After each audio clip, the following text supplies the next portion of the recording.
Yeah, so the inflammation. So when you have these inflammatory markers, this is showing that your body is under, if you want to think about it as under duress. So it's really sending a signal. I like to use, if you think about a human being and you think of like little pockets of fire, like a burning house.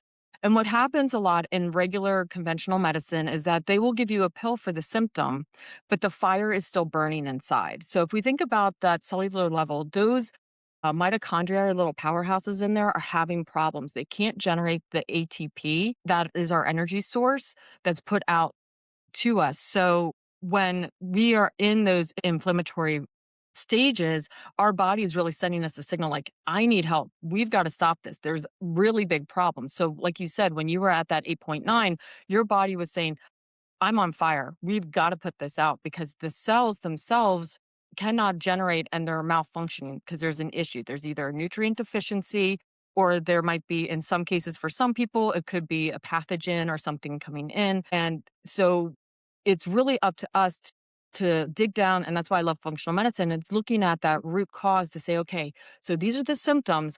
Where is this coming from? And functional medicine really looks at it from a holistic standpoint, where if you go to conventional, they separate everything. They And do. at times that can be helpful because they're focusing on one particular thing, but they're missing all of the pieces. Because if one system starts to lag or have deficiency, then all of the other ones, because it's you don't live in a vacuum, all of Right. those other systems are connected.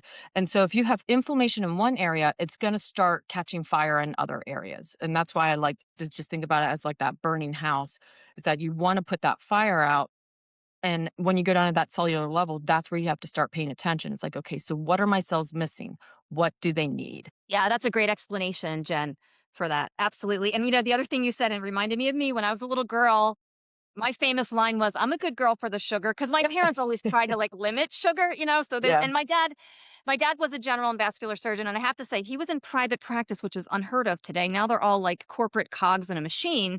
Imagine, my father was a surgeon, and he always said to me, "That's a last resort. I never wanna put the body through that unless I absolutely have to." He was the one that when I was like, when I was a little kid, got us on drinking water. I was the only one who listened. I'm the youngest of 5, right? "Drink water, it flushes your kidneys." That kind of thing.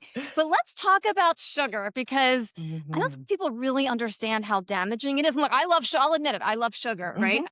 I limit it or I don't eat it at all. I'm not going to say I'm perfect, but I'm pretty close to zero on there because, like you said, once you feel great, like you want to keep feeling great. You're Hmm. like, I don't want to go Yep. back to how I felt before.